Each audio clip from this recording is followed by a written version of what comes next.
And it's happening right now, right here on Real America's Voice.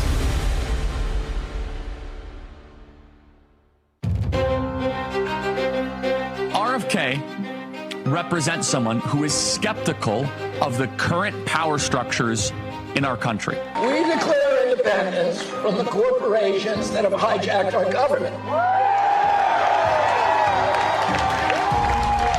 And we declare independence from Wall Street, from big tech, from big pharma, from big ag, from the military contractors and their lobbyists. Skeptical of the big banks? In the end, we all come back together, united in our belief that Bitcoin is a technology for freedom, or optimism, or independence, or democracy and transparency. It is the currency of hope. It is the perfect currency.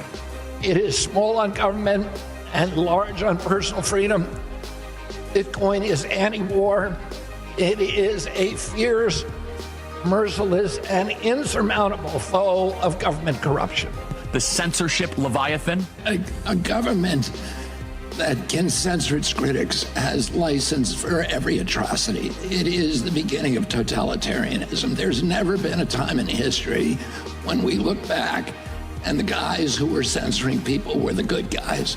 Big corporations? A system of corporate capture, this corrupt merger between state and corporate power that has absolutely subverted and undermined our democracy. There's toxic chemicals in our food, our medicine, in our environment. Pesticides, food additives, pharmaceutical drugs, and toxic waste permeate every cell of our bodies. The assault on our children's cells and hormones is unrelenting. Skeptical of the CIA, the FBI? The CIA had a program called Operation Mockingbird, where they had at least 400 members, leading members of the United States Press Corps, and the New York Times, the Washington Post, ABC, CBS, NBC, etc., who were secretly working for the agency and steering news coverage to support CIA priorities. The war machine? Tiny Ukraine is a proxy in a geopolitical struggle, but the war is Russia's predictable response to the reckless neocon project of extending NATO to encircle Russia, a hostile act. The credulous media rarely explain to Americans that we unilaterally walked away from 2 intermediate nuclear weapons treaties with Russia and then put nuclear-ready Aegis missile systems in Romania and Poland. This is a hostile act. The Biden White House repeatedly spurned Russia's offer to settle this war peacefully. Skeptical of the Department of Justice lawfare? This conviction is going to backfire on the Democrats and the weaponization of the enforcement agencies. And I think it's going to hurt. It's bad for our democracy.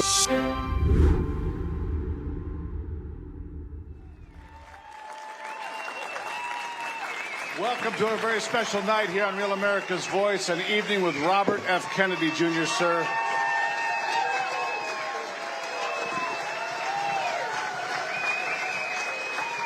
Thank you so much for being here.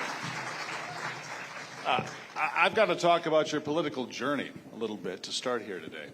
I think it's fair to say that in the last couple of years, Donald Trump's about the only person who's been treated worse than you have.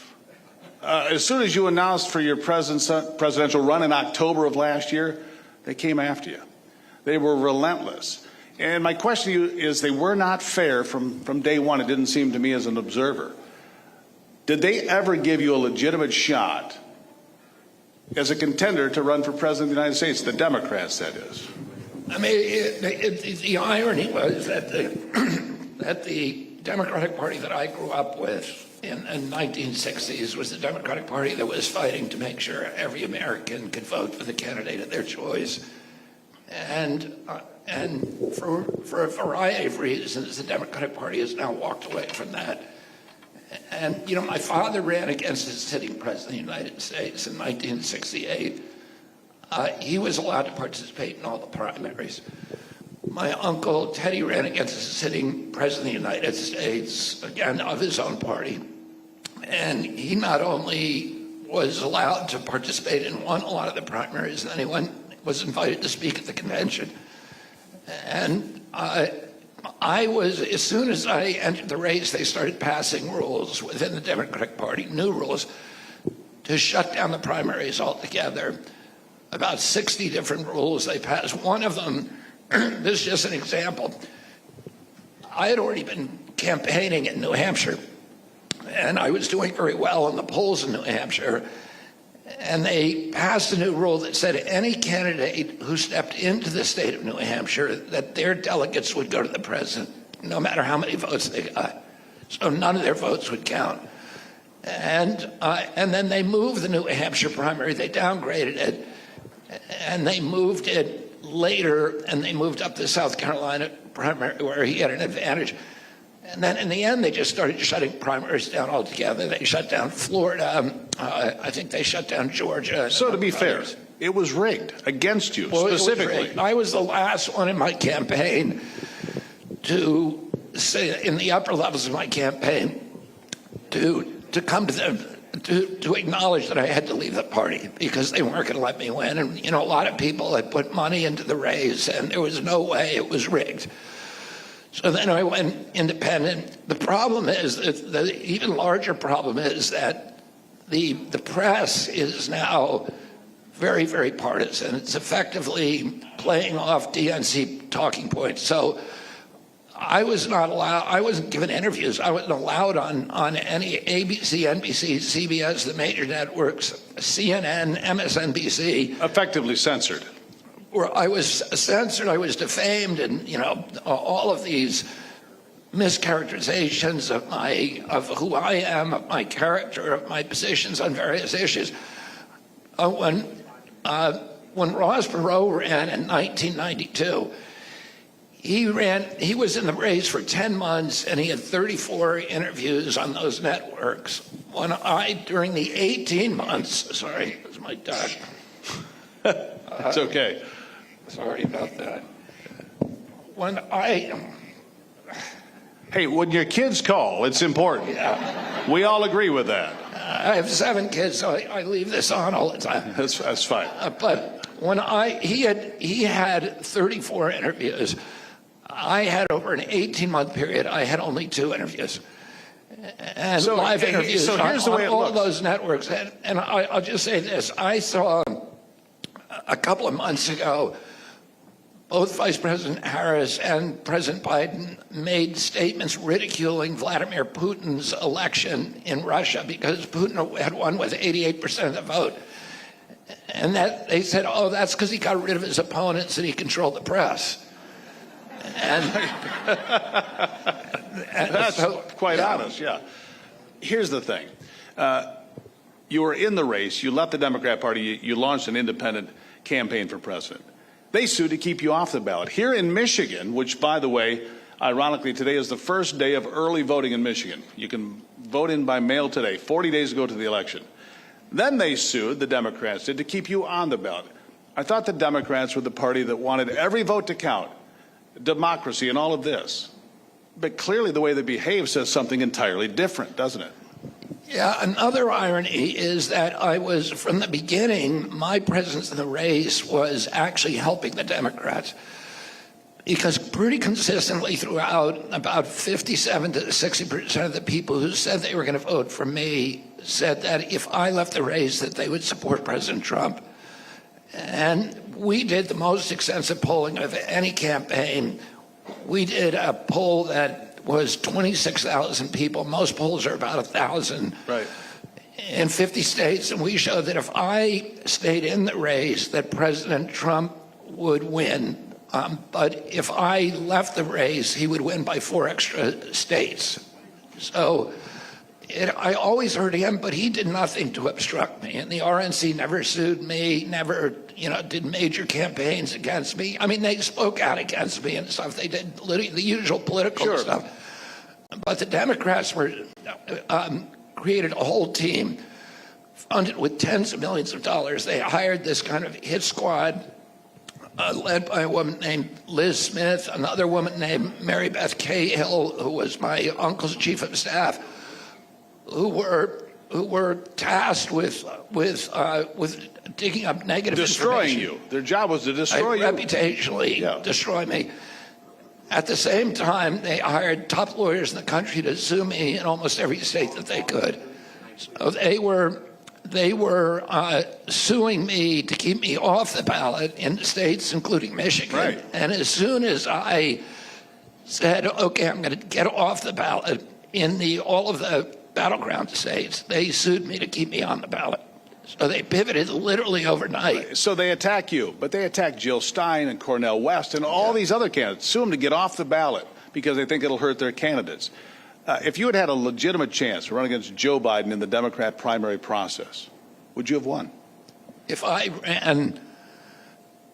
If you were given a shot. Well,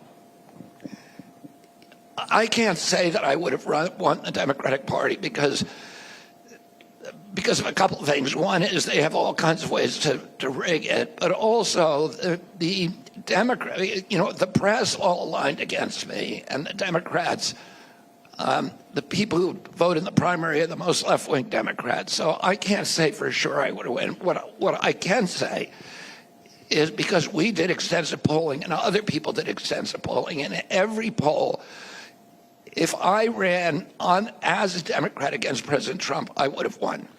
So let me ask you if this. they wanted to beat President Trump, I was the best person to beat him. But also, every poll that was taken showed that I beat President Trump in a head-to-head race. But I also beat President Biden in a head-to-head race nationally. And I beat him about, I think, 38 states to 12 states. Let's talk about the way they've treated Donald Trump.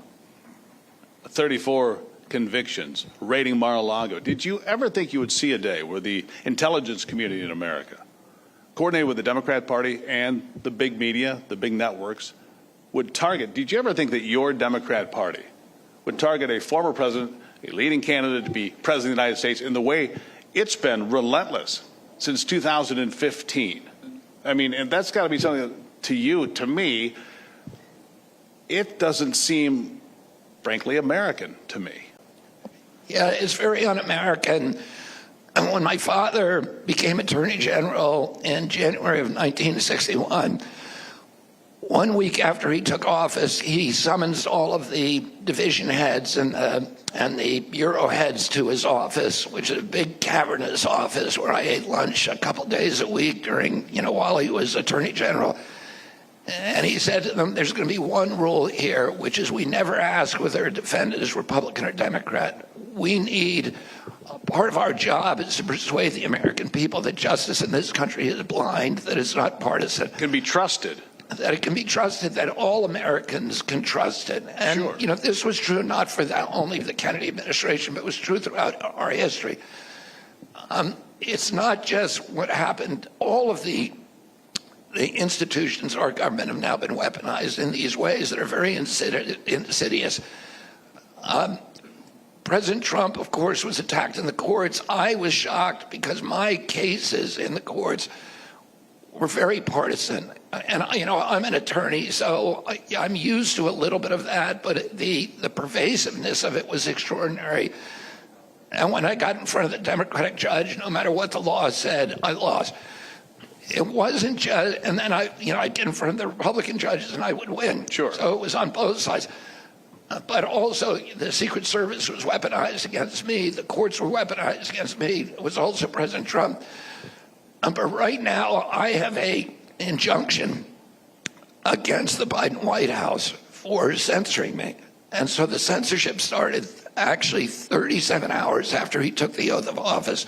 How egregious is it? I mean, you sit there, you're trying to get a never message happened in out. American history. That's my point. Is. It's egregious against you. It's egregious against Donald Trump. It's not the way it's supposed to work. Let me ask you something. And I'll just to finish that, there's Judge Doty who wrote the injunction in my case, which has been repeatedly upheld, that showed I was being personally censored from immediately after he took the oath of office, swearing to uphold the Constitution. President Biden's White House ordered the social media sites to take down my accounts. Instagram took down my account. I had no false information on that account. Nobody has ever been able to show a false statement I made anywhere on that account. All of my posts were cited and sourced. to peer-reviewed publications, to government databases. And at the same time, he opened up, and Facebook actually, because we have all of their emails now. Right. Facebook pushed back and said, actually, the information you're telling us to censor is not misinformation. It's actually accurate. And the White House had to coin a new word, which is called malinformation. Which is just information they don't like. Right. It's information that is factually accurate, but that they don't like. That is inconvenient to the government. And then they opened a portal up, which they put the FBI in charge of monitoring. And that portal gave them access to all the social media sites. So the FBI could go in and take down posts. Take down anybody. Anybody, right. And people who were criticizing the Ukraine war. What a dangerous position. But the FBI then opened that portal to the CIA, to CISA, which is this very sinister agency that's at the center of the censorship industrial complex, to the IRS, to DHS, to NIH, CDC, FDA, and many other agencies. So they were all going in and censoring whoever criticism of policies that they, whoever they wanted. Right. Yeah. You touched on this, so I just want to ask this. First thing that comes to mind, Joe Biden. First thing. Well, I don't want to give my first thing is kind of rude, so I don't want to just say that because I have a long history with Joe Biden of 40 years, and I know him, and there's many parts about him during his career that I liked, that I had affection for, tremendous affection for him, but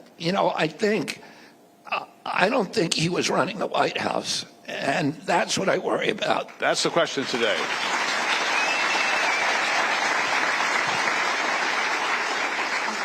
Who is the President of the United States tonight as we sit here? We know who it officially is, but we saw him yesterday on The View. Look, this is just terrible. It is remarkably bad. And we're making decisions that have brought us closer to nuclear war than at any time, probably even in 1962. Donald Trump is exactly right. When he says we're closer to World War III every day, you agree with that? Absolutely. And this week, the Russians, we have always had a resistance. We've always said we will never sign an agreement that we will not use nuclear weapons first, because we used them at Hiroshima and Nagasaki. Correct. So all of the other nations that have nukes have signed an agreement that says they will not be the first one to use nuclear weapons. And the Russians signed that. But this week, the Russians revoked that. And the Russians have now openly said that if we make a conventional assault with conventional weapons on Russia, that they may retaliate with nuclear weapons. So, and they've said, Putin said that if you fire a weapon, one of these Storm Shadow missiles, which we say now we're going to fire into Russia, that he will consider himself to be at war with the United States of America. And the White House... And how could he not, frankly? Right. The White House wants to do this. Now, there was a kind of palace coup this week in which the United States military, apparently, we don't know exactly what happened, but apparently top generals of the Pentagon forced the White House to back down. The British want this war. They want a war with Russia, between the United States and Russia, and Zelensky wants this war. The Ukraine war was never winnable. It was a joke. It was like the idea we've been told, we've been lied to, everything about the Ukraine war that we've been told is a lie. And I don't think America doesn't want the war with Ukraine, do they?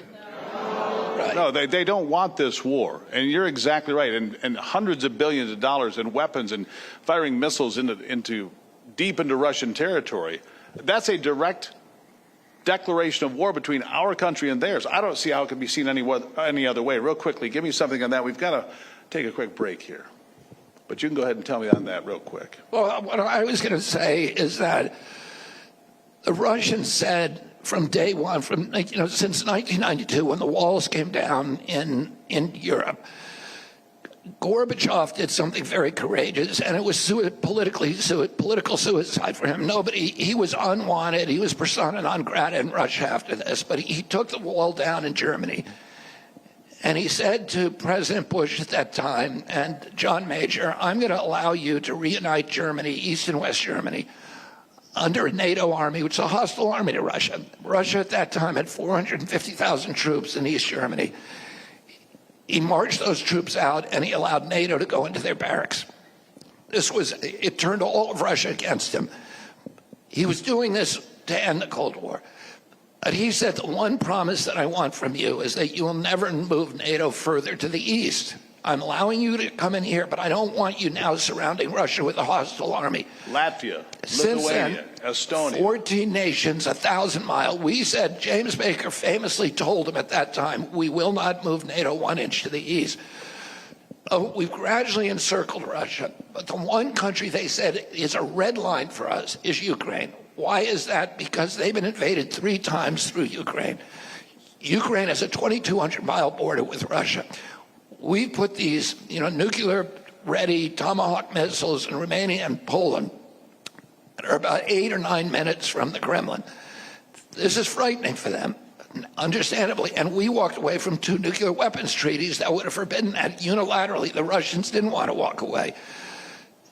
And so they say, well, if you put those in Ukraine, they're 3 minutes from the Kremlin. You could decapitate the entire Russian leadership in 3 minutes, and we have no defense. And we promised we would never do it. And we promised we would never do it, and they always said it's a red line, not just Putin, every Russian leader. Right.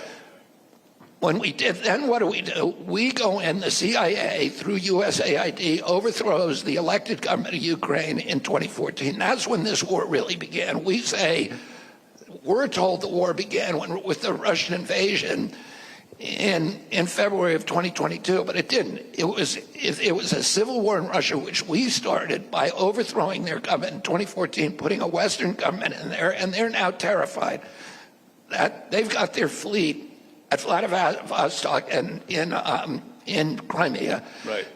They now see the American fleet taking their port that they've had for 347 years. So they're terrified. And they respond by sending 40,000 troops into Donbass and Lugansk. They probably have. What? The lack of leadership in Washington. We got to hold the thought right there. All right. Robert F. Kennedy Jr., my friends. What do you think so far? Special broadcast on Real America's Voice. We'll take a break and be right back.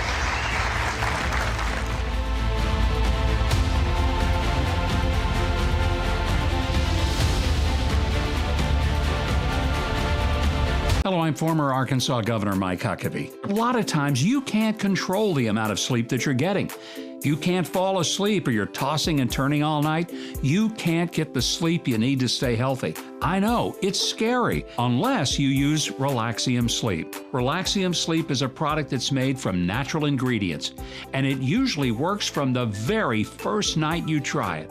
It helps you fall asleep, stay asleep, and wake up refreshed, earning your body those quality hours of sleep that it desperately needs. Join the hundreds of thousands of people who've experienced the relief and health benefits from getting a great night's sleep and get Relaxium Sleep. The first time I took Relaxium and I slept through the night, I thought, wow, this worked for me. I could not believe it. Relaxium Sleep is studied, tested, and designed by a neurologist to help you fall asleep faster, stay asleep longer, and wake up refreshed. Relaxium Sleep worked from the very first night I took it. I had more focus and mental clarity than I've had in years. Relaxium is drug-free and not addictive, so you can take Relaxium every night and never worry about side effects. And the best part is, it can start working from the very first night. When I take Relaxium Sleep, I sleep better than I have in years. I wake up feeling like I've had the best night's sleep. Stop being afraid and start sleeping your fears away with Relaxium Sleep. Your body and your mind will thank you. Mike Huckabee is so confident that Relaxium will work for you, he's asked us to give away 1,000 bottles. If you're not getting calm enough to go to sleep, take Relaxium Sleep. I promise you it'll work. Get your risk-free bottle of Relaxium Sleep now. It's guaranteed to work or your money back. Visit tryrelaxium.com or call 800-306-8190. That's tryrelaxium.com or call 800-306-8190.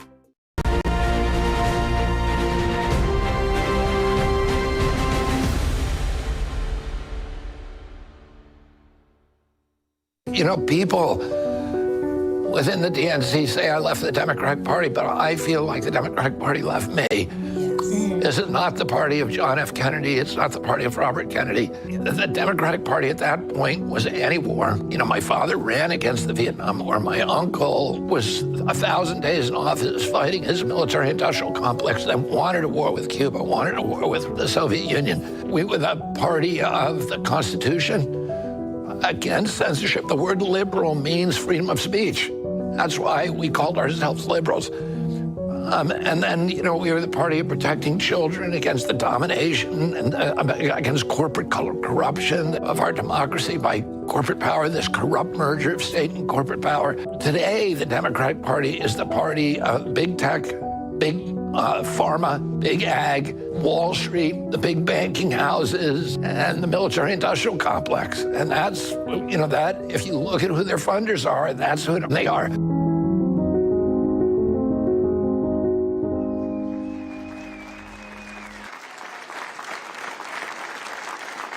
Thank you for joining us tonight in the evening with Robert F. Kennedy Jr. here on Real America's Voice. We're going to go out. David Zier is with us in the audience tonight, and he'll be taking questions from the audience in this swing state of Michigan.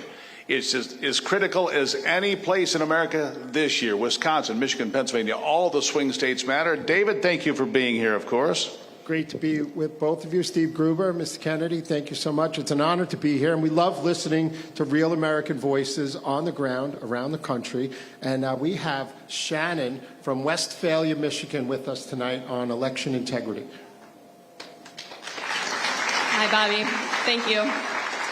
I watched the 2000 Mule movie, and I was horrified. It looked more like organized crime than election fraud, but I was just wondering if there's a plan in place to prevent the widespread systemic election fraud that happened last election. Thank you. Yeah, I'm worried about election integrity like many Americans are. And this has now become a partisan issue, but I would remind people that in 2001, almost every Democrat in the country believed that the election had been stolen from Al Gore and given to George Bush. In 2004, I wrote an award-winning article for Rolling Stone showing how election fraud in Ohio had turned the election away from Al Gore, or from John Kerry to George Bush. In 2016, Hillary Clinton said in an article after the 2016 election, in an interview with The Atlantic, that the election had been stolen from her through fraud by President Trump's team. And then in 2020, Bernie Sanders' followers believed that election was stolen from him. So it wasn't a partisan issue, but today it's partisan. If you question election integrity today, you are a conspiracy theorist, etc. I know that these, you know, we saw about 3 weeks ago, a professor from Georgia showed in a public demonstration to the Board of Elections there how the machines that they're using in Georgia, 6 different ways of hacking those machines. All of these machines have legitimate criticisms against them, that they can be hacked, that they have software that has servers in foreign countries, and that our elections are vulnerable. I don't think this should be a partisan issue. I think that we should all be able to. We can make machines that work. There's ATMs in every corner in most cities in this country that never give you more money than you ask for. I was in Las Vegas a couple of days ago, And that entire city is built on their ability to make machines that never give you too much money and, aren't supposed to shortchange you, that people have faith in. Most importantly, and this is what I said in 2004, and I wrote a book about election integrity then, we need paper ballots in every state.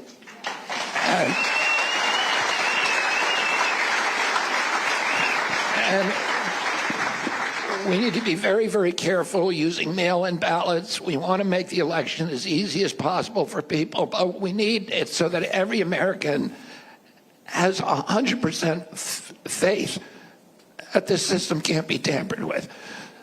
We need to make sure that people who are who are undocumented immigrants cannot vote in our elections, and we are not. And the anemic safeguards that we have against that right now are completely ineffective to guarantee that result. So I am very worried about it. Doesn't it concern you? These mail-in ballots, I brought my own that came in the mailbox today. I ordered it because I wanted to know how it would work, and I talked to the people at the local clerk, and they've got cameras on it 24 hours a day. But no country in Europe allows this. No country in Europe allows mail-in ballots. You can barely get an absentee ballot in Europe, and they know why, because it's ripe for fraud. I mean, this is not a good system, and yet every Democratic state in America that had the ability to put through mail-in ballots and all of this early voting, we don't have a voting day, we don't have election day, we have a voting season. Today it's 40 days. In Michigan, we get to vote for the entire 40-day season. How is that possibly, I don't think that's sustainable?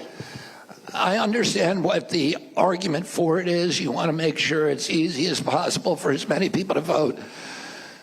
And I think we should be doing everything we can to make sure as many people vote as possible. But we need to make sure that, number one, that the election has integrity, that nobody has any legitimate cause to question it, and that we cannot say that about the election. And I think that mail-in ballots are not a good idea. I don't think it's a good idea to have a 40-day election. Number one question. Number one question for a lot of folks here, number one question for me, voter ID. You have to have an ID to do everything, and somehow they think that just showing up and saying, I'm Bob Smith, and well, Bob, just vote. Yeah, and here's the issue, that, Democrats had a legitimate issue. Because there's tens of millions of Americans who don't have driver's licenses, and most of them are Democrats. And the reason is they come from certain demographics. They're urban populations that don't need to drive. It's elderly people whose licenses have expired and not been removed.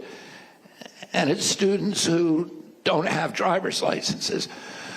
So, and these are mainly Democratic constituencies. So the Democrats have always said, when you try to require voter ID at the voting booth, you're disenfranchising tens of millions of our voters. And that was their argument.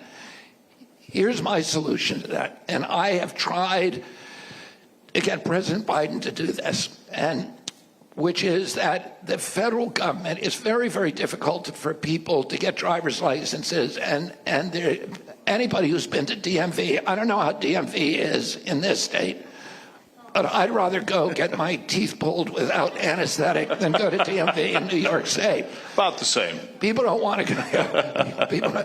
And there's some places like Texas where the closest DMV may be over 100 miles from your home. So, and if you don't have a car, that's a real problem if you can't drive. So what my solution is that and this is what I had promised to do, and I'm going to urge President Trump to do on day one, which is to order the post office and to order the State Department to issue passport cards to every American who can't afford them. At the local post office, there's 33,000 post offices in this country, and this would allow anybody with proof of ID of U.S. citizenship to come into those post offices, get the ID. We have gotten the civil rights leaders, Andrew Young, Reverend Al Sharpton, and other civil rights leaders to agree that if the president signs that order, they will lift any objection to demanding voter ID at the voting booth. This is a good thing for our country because, number one, if you don't have an ID in this country, you are a second-class citizen. You cannot cash a check. You cannot get a bank account. You have to pay 10% of your Social Security check cashing outfits. You can't visit your kid at school. You can't board an airplane. You can't stay in a hotel. Number two. Hold on. You can board an airplane if you're an illegal alien flying from Texas Yes. all over the country. You don't need ID for that, apparently. One caveat. This is true. Number two, if you solve this problem and give everybody IDs, we already have a law in this country that says that an employer who employs an undocumented immigrant is committing a felony. But the loophole is the employers only have to check a box that says, I saw a Social Security card. Social Security cards are easily fabricated. You can get them. You can buy them on Google. They have no ID on them. They're a piece of paper. And in construction sites in New York, they're passed hand to hand. If we had a law that says you have to show a passport, a government-issued photo ID, a passport card or driver's license or some other government-issued photo ID, you can then start enforcing that law, and that alone will will end the problem at the border, because nobody. When I was at the border, the first time at the border, it looked between 2 o'clock and 4 a.m. I was at the border at Yuma, and it looked like the start of the Boston Marathon, which is people pouring across. As you say, the Border Patrol is no longer allowed to do its job. So it when takes Joe them to the Biden airport. or Alejandro Mayorkas say the border is secure, you've stood there, I've stood there. It's simply not true. It's simply not true. It's insane what's going on at the border. Absolutely It's utterly insane. When you hear stories, and I don't care about the dogs or the cats, I do, but set that aside. But you look at Springfield, Ohio, or Charleroi, Pennsylvania, or other small towns in this country that have been flooded with people that don't speak the language, that are not from here, that don't care to assimilate, that bring their culture here. That's destructive to the fabric of America, isn't it? I think we should have a much more open immigration policy in this country for legal immigrants. Agreed. Because there are 500,000 jobs in this country that are unfilled. So we need workers. We need workers who are going to pay taxes and to keep Social Security. But you cannot have the Sinaloa drug cartel running U.S. border policy and just letting everybody through. And no country in the world can survive doing that. We've, in the past 3.5 years, we've allowed more people across that border illegally than the population of 36 states combined. And how can we survive? It's not sustainable. It's not sustainable. And it's not just small communities. Every city in this country is now a border town. New York has 110,000 immigrants, many of them living on the sidewalk.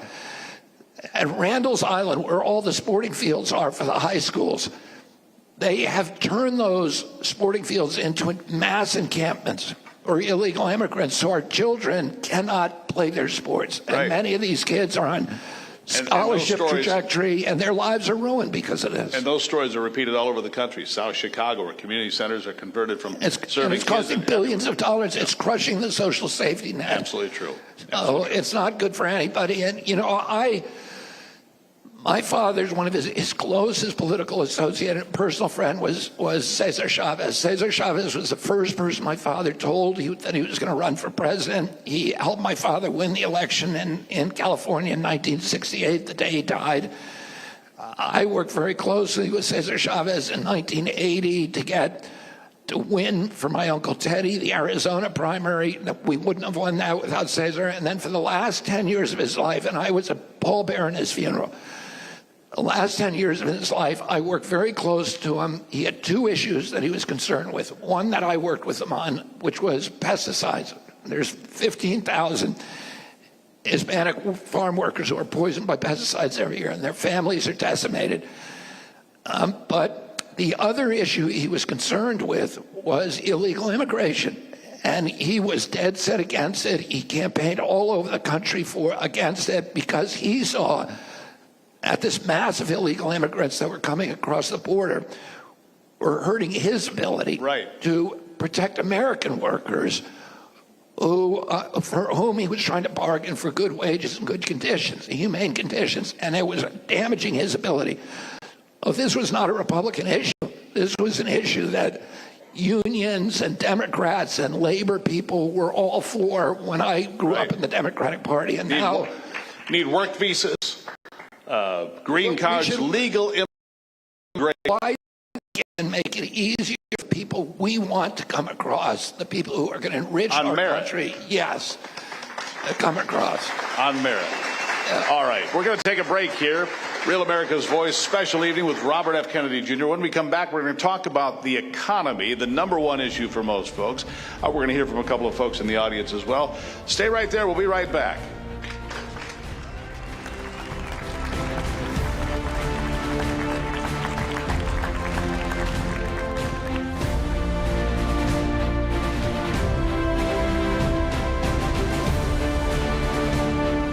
Do you spend hours maintaining your gutters? Save that time with LeafGuard's maintenance-free system. Call 1-833-2-GUTTERS. Mesh filters sit on top of your gutters, building up debris and eventually clogging. Then they need to be cleaned too. Honestly, your home should have been built with LeafGuard gutters. LeafGuard's wraparound hood deflects debris and keeps water away from your home. The one-piece seamless system is strong, 20% thicker than average, and built to last. Plus, LeafGuard is guaranteed to never clog for as long as you own your home. Right now, get a complete LeafGuard system for only $99 down, $99 a month, and $99 installation. You'll also receive a $100 Visa gift card with a free gutter inspection and in-home estimate. Damage from clogged gutters can cost you thousands. Never worry about clogged gutters again. Don't wait, you've still got time. Call 1-833-2-GUTTERS today. That's 1-833-2-GUTTERS. Fellow Americans, did you know a war is being waged right now for how you spend your hard-earned dollars? Over 100 countries worldwide are preparing to switch to a digital currency. Now, this means cash will be replaced by money governments can monitor and track. This tracking makes it possible to collect data from every purchase you make and the ability to decide what you can buy and when you can buy it. What's more, your assets can be frozen or even seized. I'm appalled at such an assault on financial privacy. My friends at Swiss America have a report called The Secret War on Cash with an action plan to protect your financial privacy. So please, call or text the number on your screen for a free copy. With the growing reality of a government-backed digital currency, the time to act is now. So call or text the number on your screen for your free Secret War report.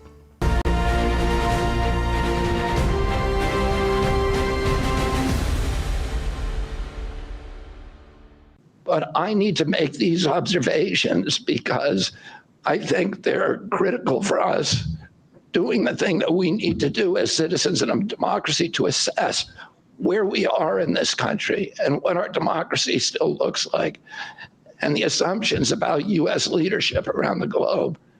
And are we living up? Are we really still a role model for democracy in this country?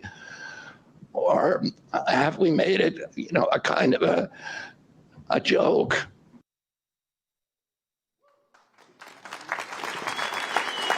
Welcome back to this special event here on Real America's Voice, an evening with Robert F. Kennedy Jr. Now, you were saying something important during the break. There's a nice young lady over here who has a beautiful Kennedy shirt on right there. And you said that's a beautiful shirt, but what do they need to do? Well, you need to vote for Trump in this state.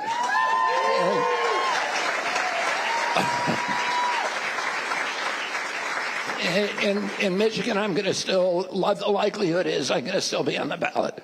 We tried to get off the ballot, but the courts have ruled against us to date. So you'll see my name on the ballot, and I wish you could vote for it, but I'm asking you not to. I'm asking you to put your vote in for Trump. Because All right.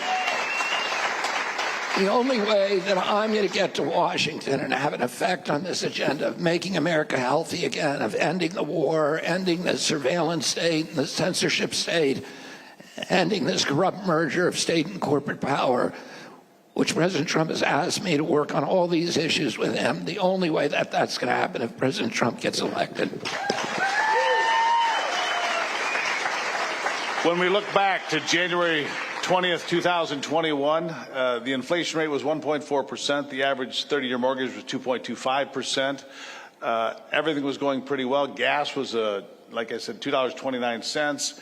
Since that time, the wheels have come off, and we're going to talk about the economy here for the next few minutes. I think we have David Zier over here, has somebody who has wants to weigh in on the economy and how it's impacting Americans across the country. David? Yes, we have Brandon Brooks from Finnville, Michigan. You're a food and regenerative farmer and a server at a farm-to-table restaurant. Take it away.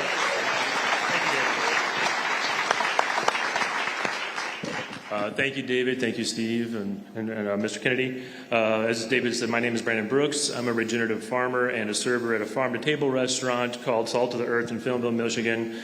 I want to thank you for your mission to make America healthy again and bringing attention to regenerative agriculture as one of the core solutions to that goal, sir.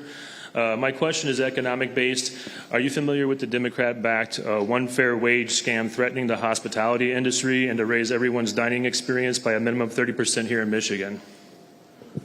So what's happening is they're trying to raise the minimum wage. It's going to crush restaurants and servers like this man right here. Yeah, I don't know what is the proposal to raise it by how much? It's about $3 now to about $6.50.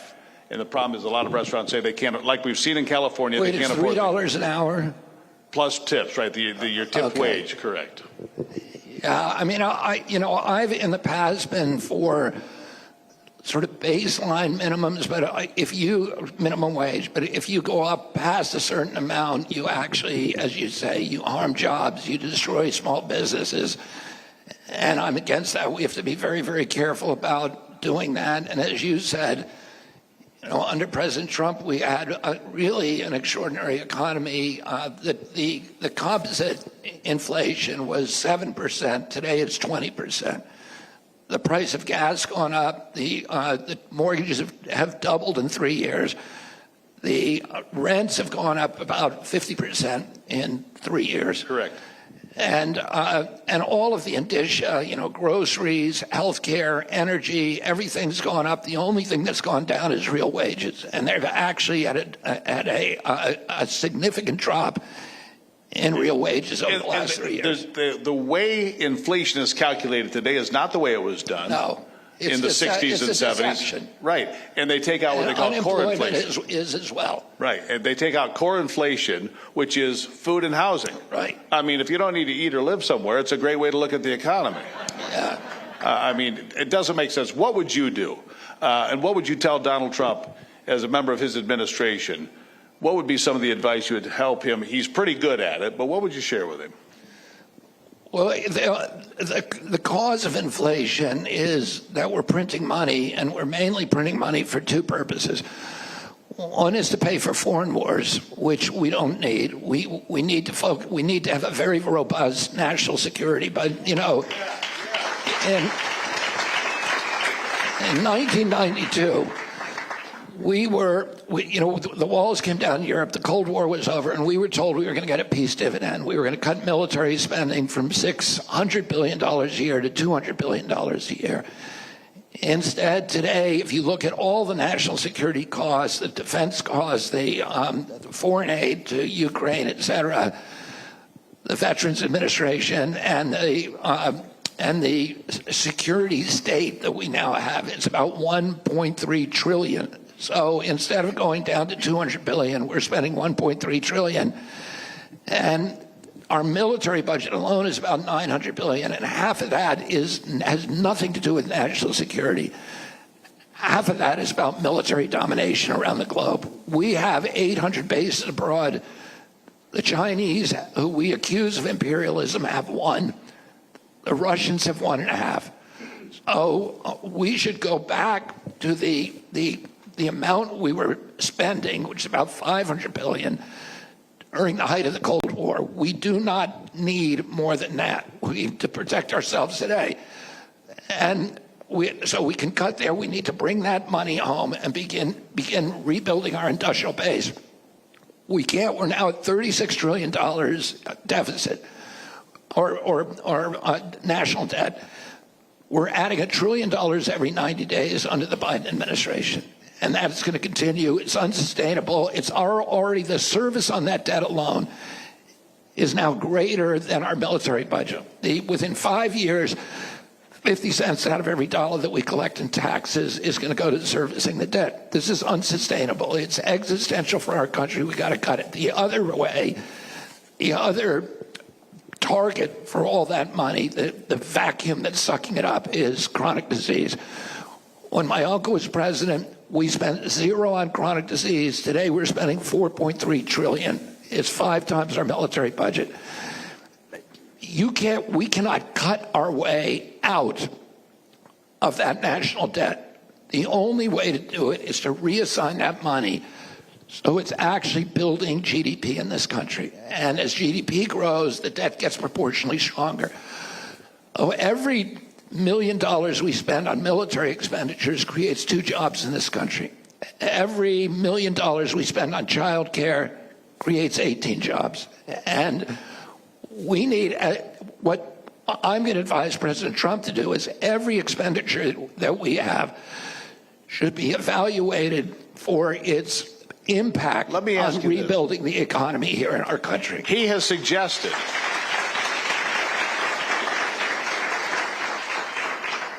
and I think the audience might like this too. Donald Trump has suggested bringing in a man to audit the federal government top to bottom. His name is Elon Musk. What do you think of that idea? You know, we have this tremendous capacity to actually deploy AI and these other new technologies to make government more transparent. AI can either be used to democratize our country and to make our government more responsive and more transparent, or it can be used to make us slaves to the government and to the intelligence agencies. And I think there's nobody better than Elon Musk who understands that better and will be able to deploy that better. Right now, the Pentagon has failed every audit that it has taken for the last 20 years. They lost $4.3 trillion in this last audit, $4.3 trillion. But they just lost. They just lost the money. They just lost it. They don't know, and most of it is for equipment that they purchase, but they cannot identify its location, so they have to buy it again. Can you imagine running your household that way? No. I mean, and you can fix that with AI walkers and all the stockpiles and all the warehouses who identify where so all of these problems are solvable, but we need to eliminate government waste. Isn't it interesting? Isn't it you're the enemy? Elon Musk is the enemy. Tulsi Gabbard is the enemy. All of these people, Vivek Ramaswamy, all these people that come in with new ideas and a chance to fix government, to save us some money, to make sure we're not overspending or having $1 trillion in new debt every 90 days. Somehow you're the ones being maligned, smeared, and attacked every single day. I see a pattern here. Yeah, I think that. I think that's true. And the first 3 people that you mentioned were all kind of hardcore Democrats. Tulsi was the deputy director of the DNC 4 years ago. Right. So I'm not just a lifelong Democrat, but a generational Democrat. My family has been Democrat since 1848. You are the embodiment of Democrat politics. Yeah. I mean, let's just be honest. It was heartbreaking for me to walk away from the Democratic Party, but the Democratic Party walked away from me. All of the values that my uncle believed in, that my father believed in, that the Democratic Party was the party that was anti-war, that it was anti-censorship, that it was pro-free speech, that it was the party of the poor, it was the party of the working people, party of labor.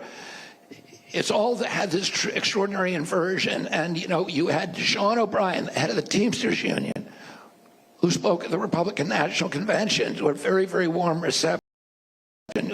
In 2020, roughly 50% of the people in this country voted Republican, 50% voted Democrat. The 50% who voted Democrat own 70% of the wealth in this country. The 50% who voted Republican own 30%. So you've had this complete inversion of the two parties. The Republican Party is now the party of peace, the party against censorship, against surveillance, the party of free speech, the party that's on the side of children, the party that's against toxins in the environment, all of the things. It's the party of regenerative farming. It's the party of, organic agriculture and farm markets and and good food and healthy food for our kids. And so there's been this complete inversion. Yeah. And most Democrats who I talk to don't see it because they're completely preoccupied and obsessed with fear of one thing, which is Donald Trump. Right. And most of the defamations and perjuries that have been applied to Donald Trump are untrue. And, and I've seen the same thing applied to me. If you are watching ABC, NBC, CBS, and CNN, and that is the ecosystem that you live in, you're going to think that Donald Trump is a criminal and a dictator, and a monster. Think I'm a crazy person. He's a monster, and you're insane. You're exactly right. So let's do this. We're going to spend the next hour talking about making America healthy again, your great new initiative. But I want to ask you, again, first thing that comes to mind with all this that's going on, and we often talk about it's the most important election of our lifetimes. I believe it could be. Socialism, which is right next to communism, is on the horizon, and people can see it. So first thing that comes to mind. About that? No, Kamala Harris. Oh. My big criticism of Kamala Harris is that she can't do an interview. And we had an unscripted interview. You seem to be doing just fine. It is I mean, remarkable. that's all. I do, on average, probably 7 or 8 a day for 18 months. Right. And President Trump does the same thing. He's not scared. He interviews people who are very hostile to him, as do I. Right. I'll do an interview with anybody.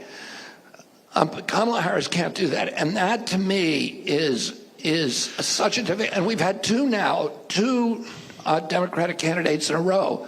Can you imagine? Who cannot do unscripted interviews. I don't know what my father would say about that. That's what I want to ask you. Can you imagine Kamala Harris sitting down with your uncle and having an intellectual conversation, or with your father or with you, for God's sake? I think Kamala Harris can be charming and kind and nice in person, but I want to see a candidate that is eloquent, that is not scared to defend her position, that is able to outline and explain her vision for this country to the American people, and then take questions on it that are not scripted, that she's not expecting, that require a thoughtful, informed response. And we're supposed to be the leaders of the.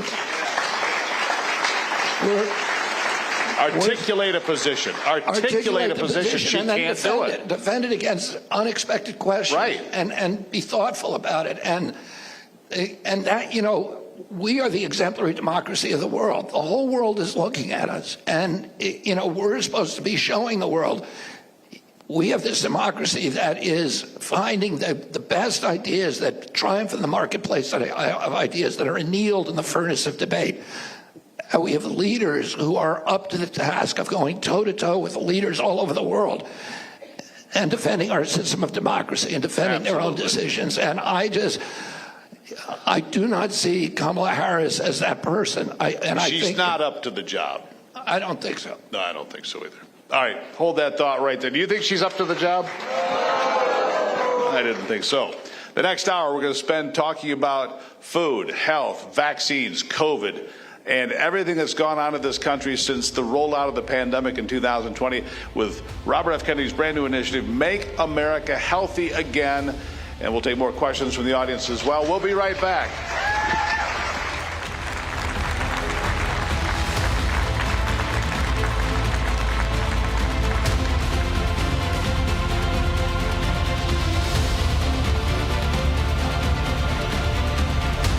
Hello, I'm former Arkansas Governor Mike Huckabee. A lot of times you can't control the amount of sleep that you're getting.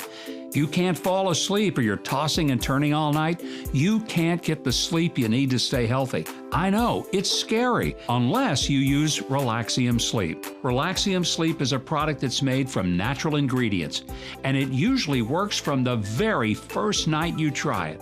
It helps you fall asleep, stay asleep, and wake up refreshed, earning your body those quality hours of sleep that it desperately needs. Join the hundreds of thousands of people who've experienced the relief and health benefits from getting a great night's sleep and get Relaxium Sleep. The first time I took Relaxium and I slept through the night, I thought, wow, this worked for me. I could not believe it. Relaxium Sleep is studied, tested, and designed by a neurologist to help you fall asleep faster, stay asleep longer, and wake up refreshed. Relaxium Sleep worked from the very first night I took it. I had more focus and mental clarity than I've had in years. Relaxium is drug-free and not addictive, so you can take Relaxium every night and never worry about side effects. And the best part is, it can start working from the very first night. When I take Lansing sleep, I sleep better than I have in years. I wake up feeling like I've had the best night's sleep. Stop being afraid and start sleeping your fears away with Relaxium Sleep. Your body and your mind will thank you. Mike Huckabee is so confident that Relaxium will work for you, he's asked us to give away 1,000 bottles. If you're not getting calm enough to go to sleep, take Relaxium Sleep. I promise you it'll work. Get your risk-free bottle of Relaxium Sleep now. It's guaranteed to work or your money back. Visit tryrelaxium.com or call 800-306-8190. That's tryrelaxium.com or call 800-306-8190. Live from Lansing, Michigan. Welcome to a special event with RFK Jr., hosted by Rev. Steve Gruber. It's raw. It is the beginning of totalitarianism. It's unfiltered. We are the sickest nation on earth. And it's happening right now, right here on Real America's Voice.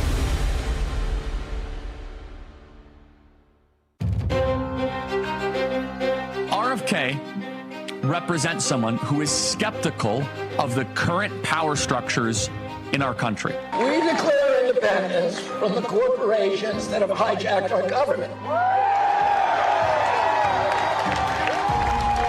And we declare independence from Wall Street, from big tech, from big pharma, from big ag, from the military contractors and their lobbyists. Skeptical of the big banks? In the end, we all come back together, united in our belief that Bitcoin is a technology for freedom, or optimism, or independence, or democracy and transparency. It is the currency of hope. It is the perfect currency. It is small on government and large on personal freedom. Bitcoin is anti-war. It is a fierce, merciless, and insurmountable foe of government corruption. The censorship leviathan? A government that can censor its critics has license for every atrocity. It is the beginning of totalitarianism. There's never been a time in history when we look back and the guys who were censoring people were the good guys. Big corporations? A system of corporate capture, this corrupt merger between state and corporate power that has absolutely subverted and undermined our democracy. There's toxic chemicals in our food, our medicine, in our environment. Pesticides, food additives, pharmaceutical drugs, and toxic waste permeate every cell of our bodies. The assault on our children's cells and hormones is unrelenting. Skeptical of the CIA, the FBI? The CIA had a program called Operation Mockingbird, where they had at least 400 members, leading members of the United States Press Corps, and the New York Times, the Washington Post, the ABC, CBS, NBC, etc., who were secretly working for the agency and steering news coverage to support CIA priorities.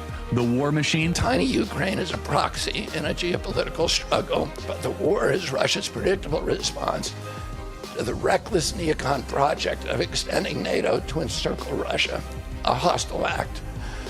The credulous media rarely explain to Americans that we unilaterally walked away from 2 intermediate nuclear weapons treaties with Russia and then put nuclear-ready Aegis missile systems in Romania and Poland. This is a hostile act. The Biden White House repeatedly spurned Russia's offer to settle this war peacefully. Skeptical of the Department of Justice lawfare? This conviction is going to backfire on the Democrats and the weaponization of the enforcement agencies.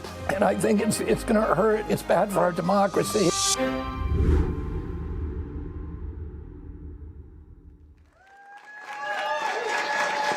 All right, welcome back to this special evening with Robert F. Kennedy Jr. Everybody in the audience here tonight got green wristbands because I've seen this movement of green with these hats that say, "Make America Healthy Again."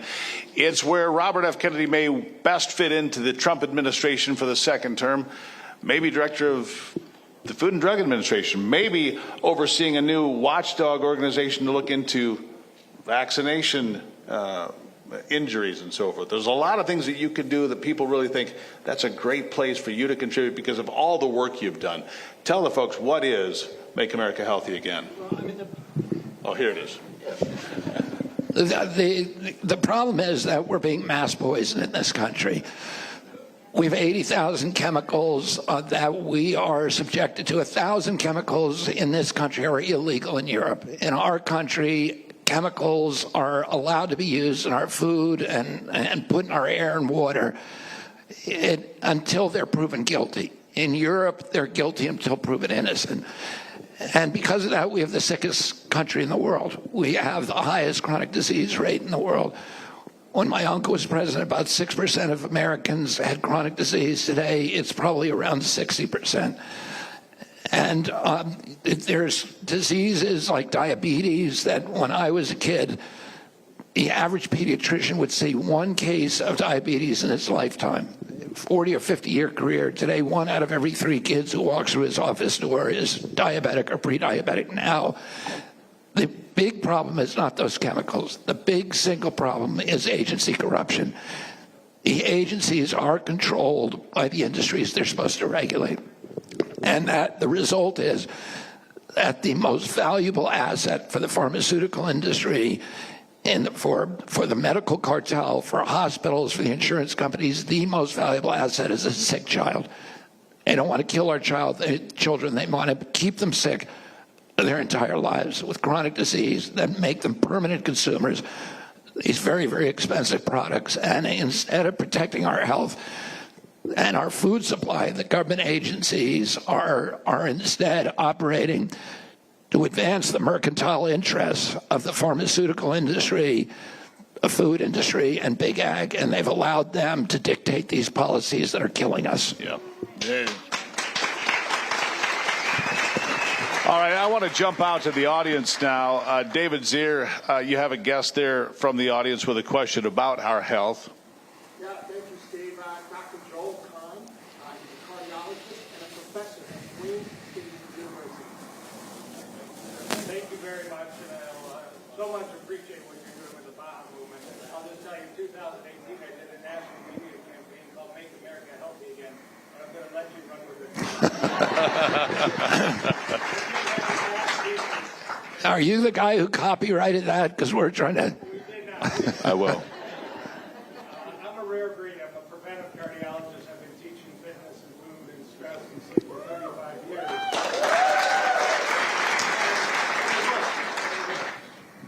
And I thank you for, your real Anthony Fauci book, because some of us jumped in.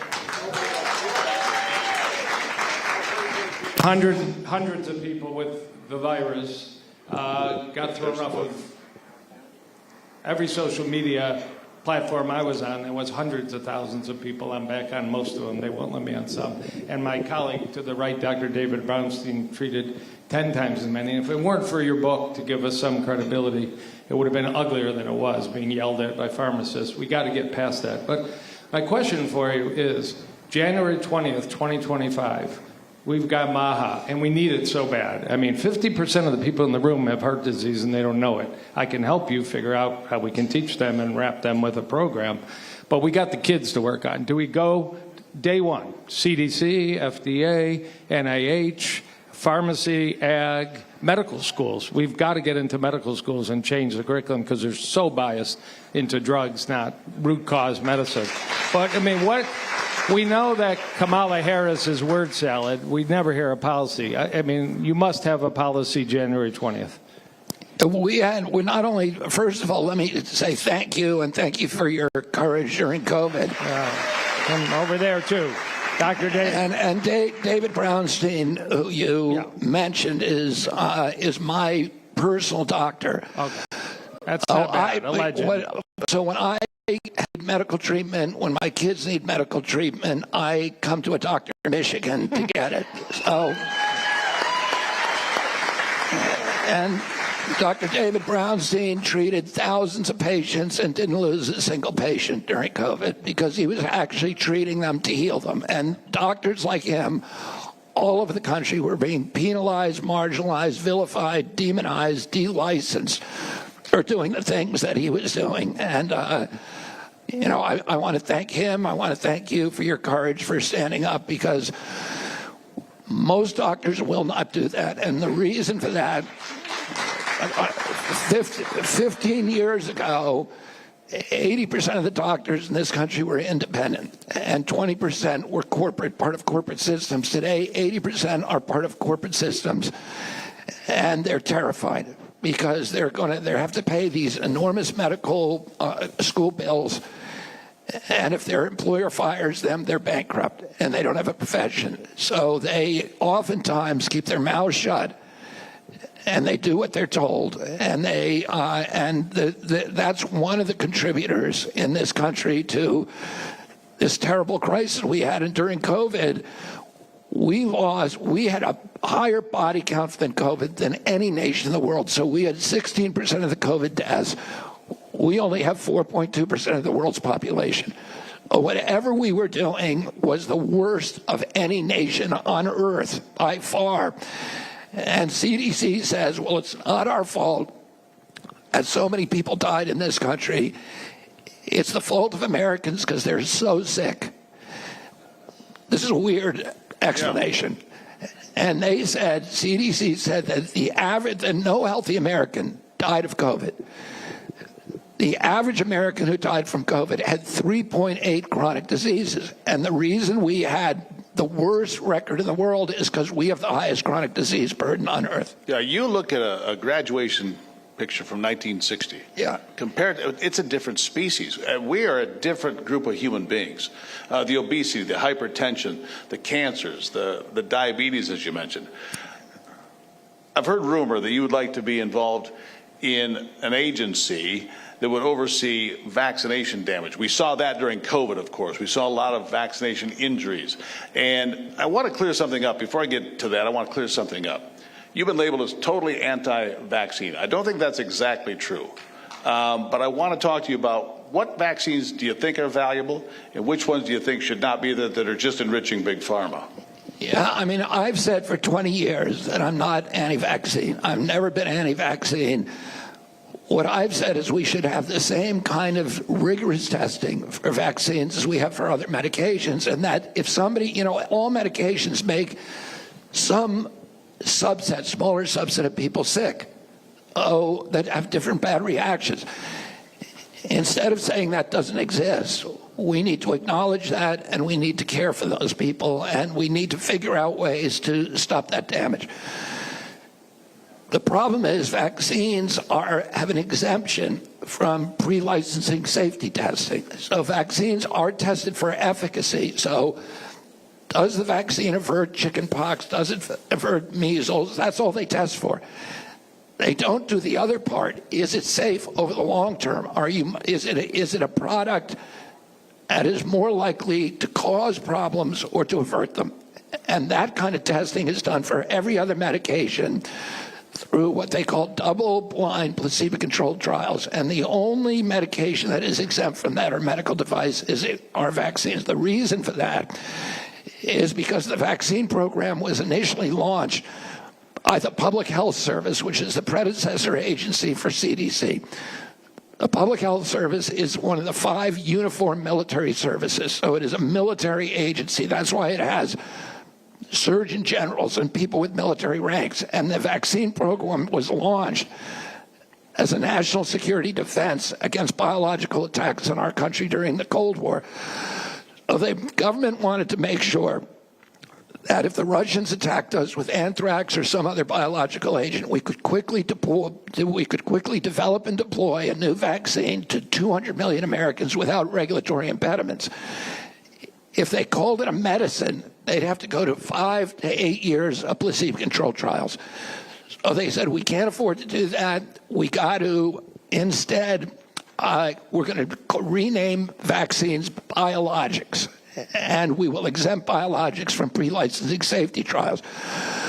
Oh, today, when I was a kid, there were 3 vaccines required, which I complied with. For my kids, it was 72 vaccines. And not one of them has ever been tested in a pre-licensing safety trial. Is this where you see yourself most effective in the next Trump administration, plugging into the FDA or the CDC or some of these places? And again, I do want to ask you about this. I'm not. What I'm focused on is the bigger issue of chronic disease, and that is linked to the vaccine schedule. In some cases, the explosion of chronic disease. But the biggest culprit is our food, and what we need to do is end the corruption at the health agencies and at USDA.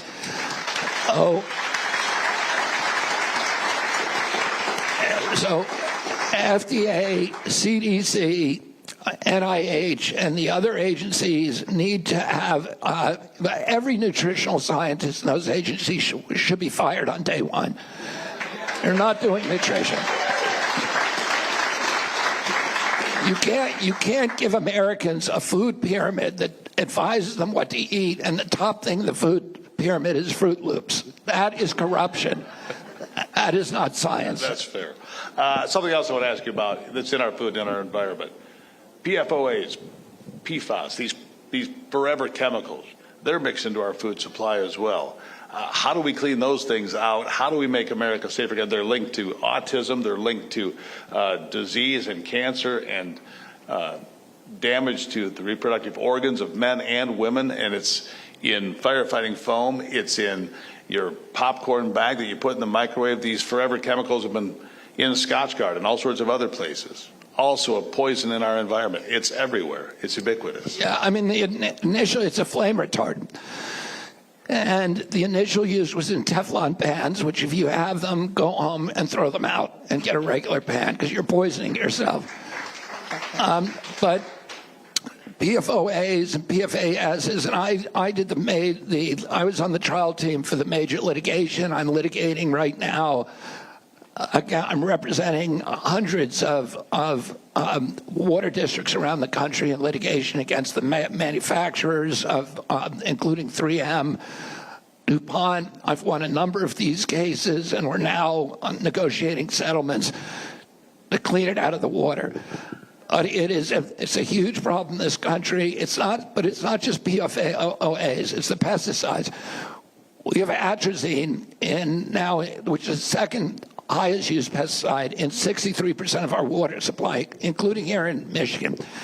Atrazine is not only carcinogenic, but it's a neurotoxin, a very potent endocrine disruptor, which means it is linked to sexual development problems. And I'll give you just one of the studies. There's an African-American, very famous, brilliant African-American scientist named Tyler Hayes at UC Berkeley. He put 70 frogs, African water frogs, in an aquarium, all male frogs. He put atrazine in that aquarium at the levels that EPA considers safe and that occur in water supplies all over our country. 60 of the 70 frogs became sterile. 10% of the frogs, male frogs, turned female and produced fertile eggs because of the atrazine. Now, if you were the head of NIH and you saw that, what you would say is we need to do more studies. We need to study in mammal models and ultimately human models to see if this is affecting sexual development in our kids and fertility in our kids. Right now, children in this country teenagers have 50% of the testosterone that they had 2 generations ago. They have 50% of the sperm count they had 2 years ago, 2 generations ago. Girls in this country are reaching puberty at lower ages than any girls in the world. So you have 8-year-old girls reaching puberty. The average is 10 to 13. In 1900, it was 6 years older. There's no country in Europe. We have a lower puberty rate for girls than any nation in the world, and we have bigger fertility problems than any nation in the world. And ultimately, this is existential for our people, and we have to recognize this is a national health emergency. And I'm going to urge President Trump on day one to do the same thing they did in COVID, which is to declare a national emergency, but not for infectious disease, but for chronic disease, because that's what's really killing us and threatening our country. We're going to go ahead and take a quick break here and leave it on that note. We're going to come back, talk more about the food, big pharma, the things that are affecting people. We have more questions from the audience here. Really appreciate you being here. It's a special night with Robert F. Kennedy Jr. here on Real America's Voice. We'll be right back.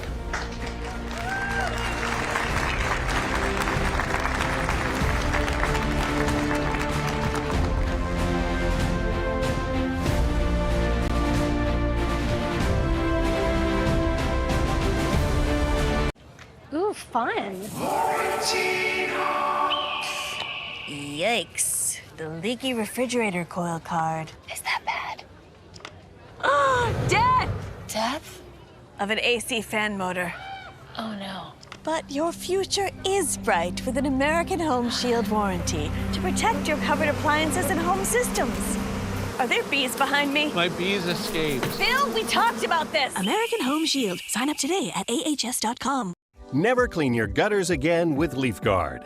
LeafGuard's seamless design keeps leaves, pests, and sediment out while directing water away from your home, giving you peace of mind that your home and family are protected from water damage with the industry's premier maintenance-free gutter system. Call 844-6LeafGuard right now for a free estimate and save 20% plus $500 off your purchase and installation. LeafGuard. Get it today, protected for life.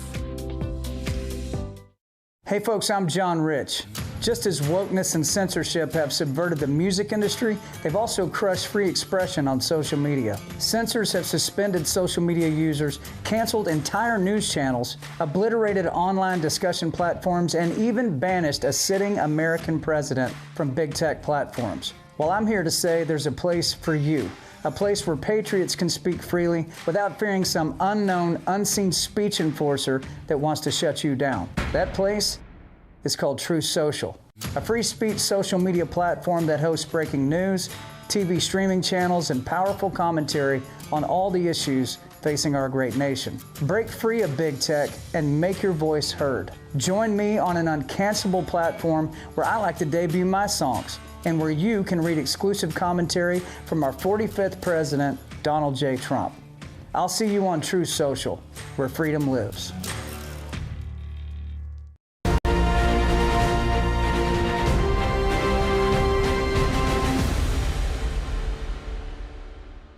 We spend more on healthcare than any country on earth, twice what they pay in Europe. And yet we have the worst health outcomes of any nation in the world. We're about 79th in health outcomes behind Costa Rica and Nicaragua and Mongolia and other countries. Nobody has a chronic disease burden like we have. And during the COVID epidemic, we had the highest body count of any country in the world. We had 16% of the COVID deaths, and we only have 4.2% of the world's population.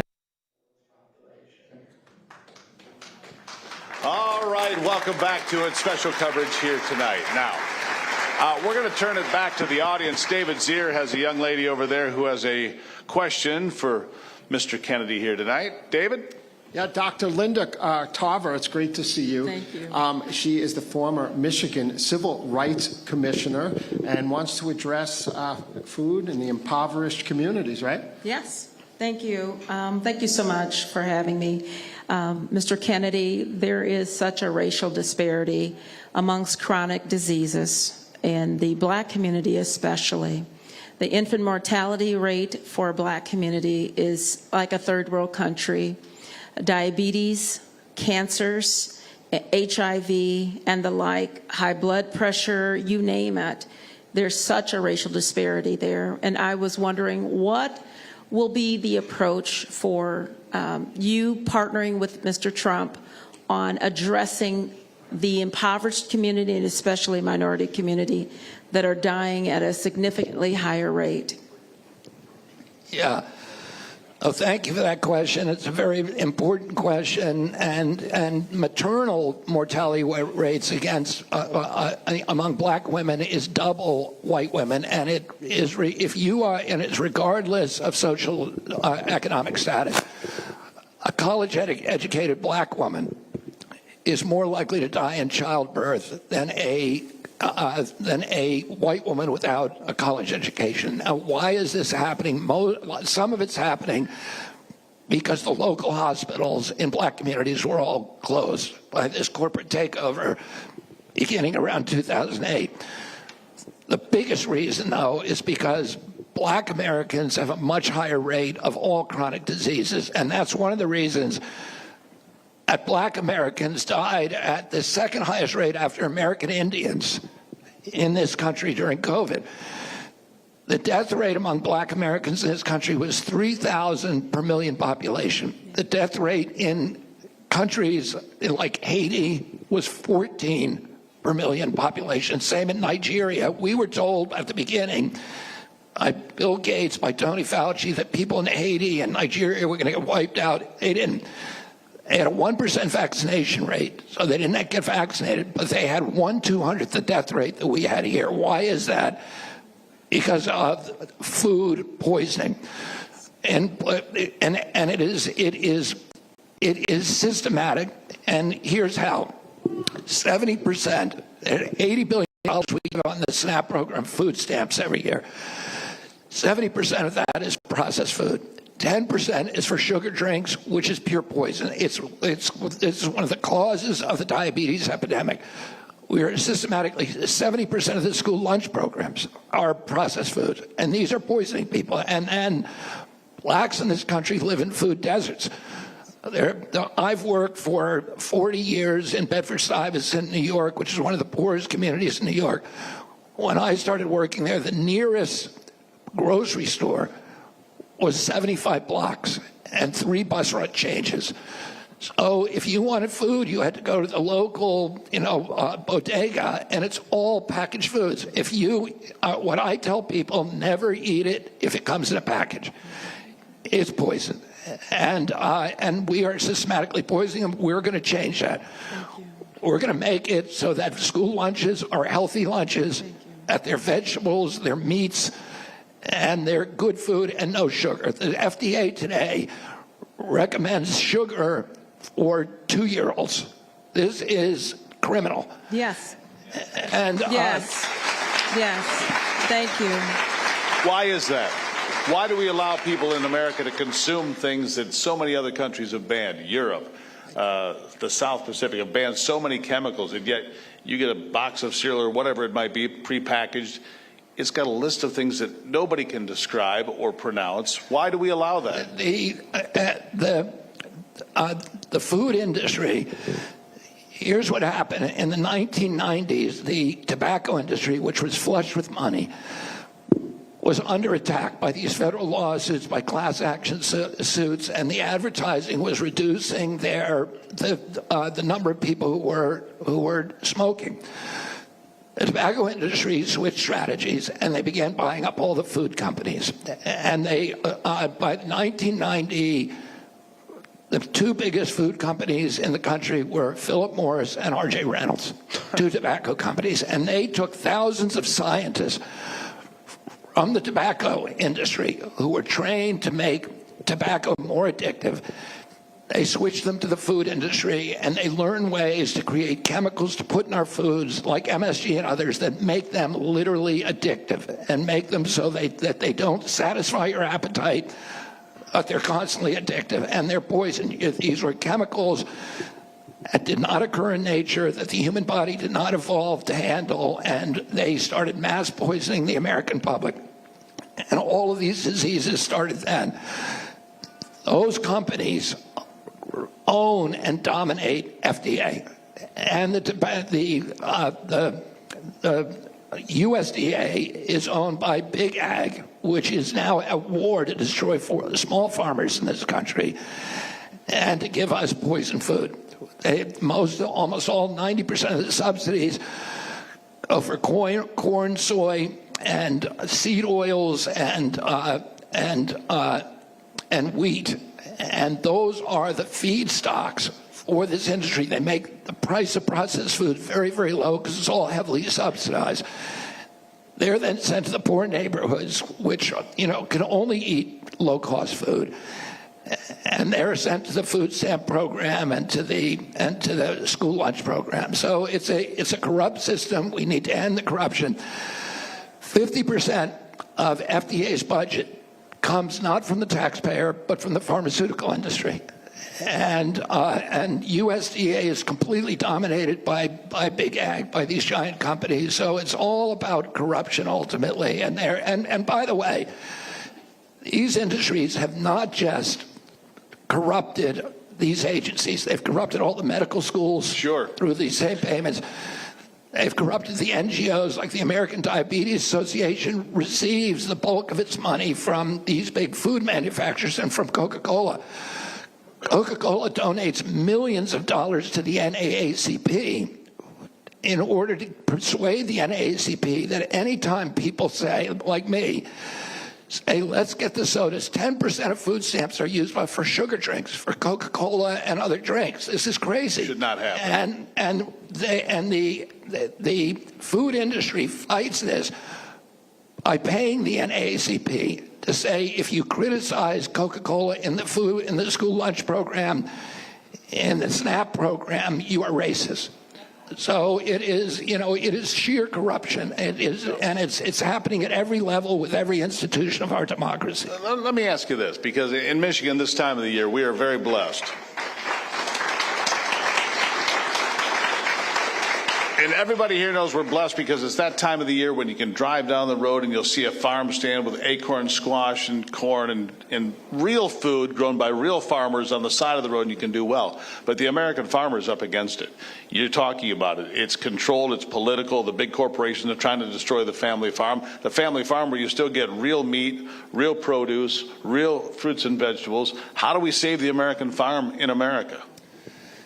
90% of farm subsidies, like crop insurance and others, go to these big GMO crops and monoculture crops. Only about 2 to 3% go to vegetables. So, we give 8 times the amount of money to subsidize tobacco as we do to do all fruits and vegetables in this country. We have our priorities messed up. You think? And it's about corruption. So the kids shouldn't be eating grains. They shouldn't be eating grains, and they should definitely not be eating seed oils. And they for sure should not be eating sugar. And yet that is what we're forcing them to eat. Well, and we see sugar. You see, when you buy meat at the grocery store and you flip over the package, it says sugar is the number 2 ingredient. It's meat. Why do you need sugar in meat? Sugar has been put into everything. It's insane. Yeah, and these are rules that are unique to the United States. In the United States, there are between 11 and 18 ingredients in a McDonald's French fry. In England, there are 3 ingredients. If you look at a pack of Fruit Loops in this country, it's all chemical dyes. Yellow, blue, red dye, which are poison that cause ADHD in kids. There's no doubt about that. The science is absolutely solid. They also grow tumors.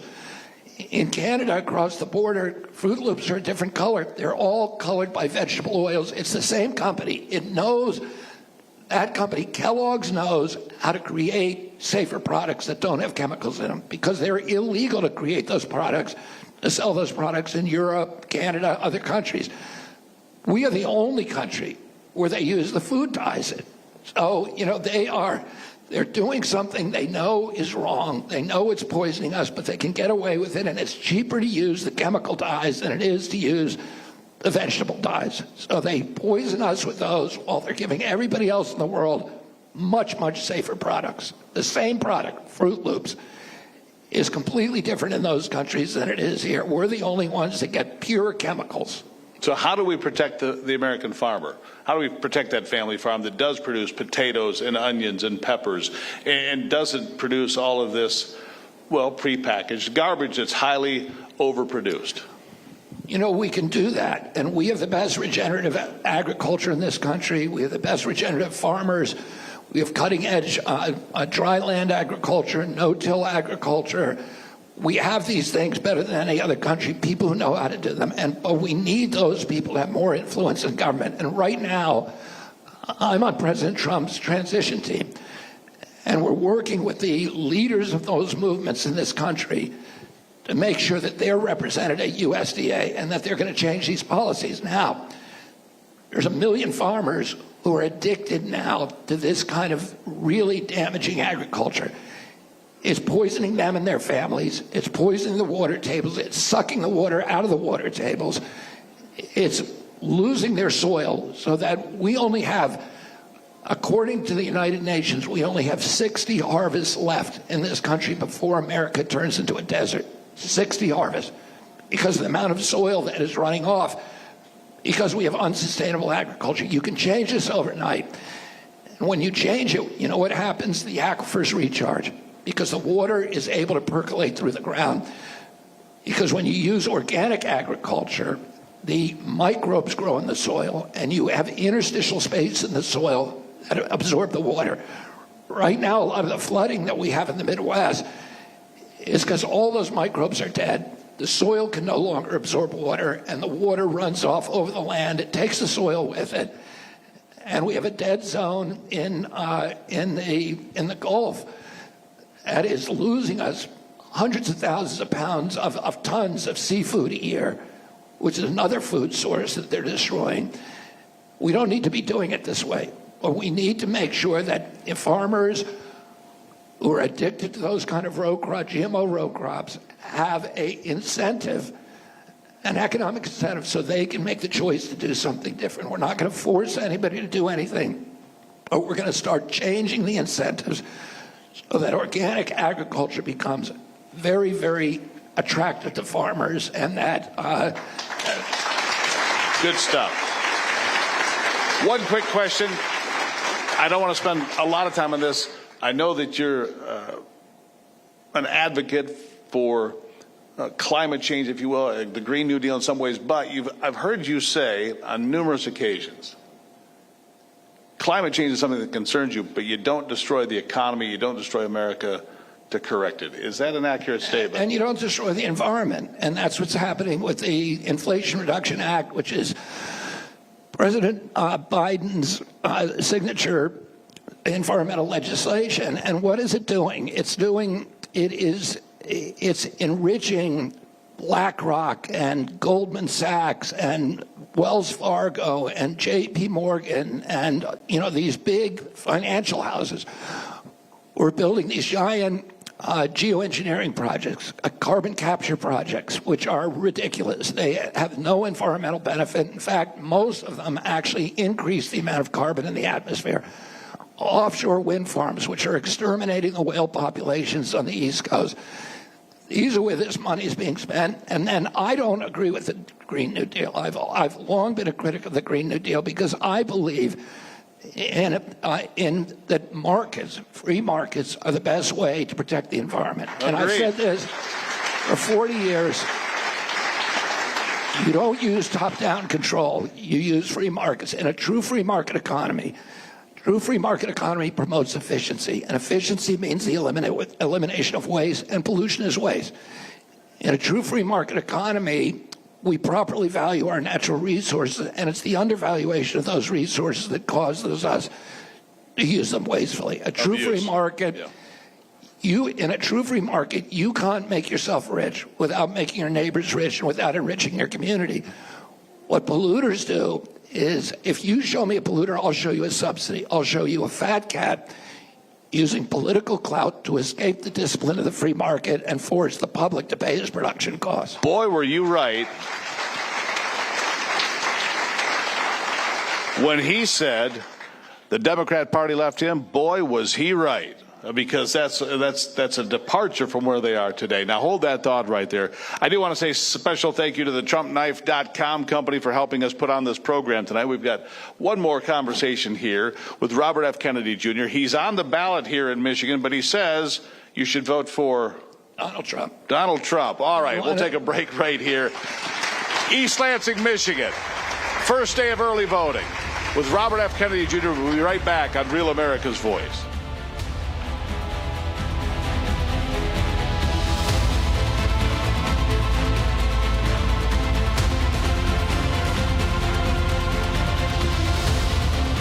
The race for president is on, and my team at the Kids Guide wants to hear who you think we should elect to the White House.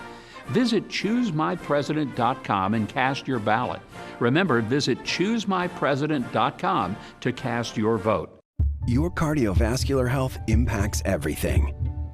When you support your blood pressure, you feel more energy, more stamina, more you. Super Beats by Human is a game changer for cardiovascular health support. From our leading heart chews to our heart powder, Super Beats ingredients help support nitric oxide production, healthy blood pressure, circulation, and heart-healthy energy. The clinically studied grapeseed extract in our heart chews even helps promote normal blood pressure nearly 2 times more effectively than diet or exercise alone. When you choose Super Beats, you are choosing a scientifically developed and plant-based way to support your cardiovascular health. Super Beats by Human, the #1 doctor, pharmacist, and cardiologist recommended beet brand for heart health support. Get a free month supply plus free shipping on all bundles at superbeats.com. Are you over 50? Would you like to get up to 33% more income in retirement? Call now and get this free book, Annuity Do's and Don'ts for Baby Boomers, from a leading financial firm on maximizing your income in retirement. And if you call right now, as a bonus, we'll throw in a free annuity rate report. Don't miss out on this opportunity because supplies are limited. Both books are yours free, just for calling Annuity General today. Call 800-899-6246. The bathroom of your dreams is only a phone call away with BCI Bath & Shower. We can make your ordinary bath and shower extraordinary. This is not a cookie-cutter design. This is a complete custom build that will fit your every need, and discounts for seniors and military.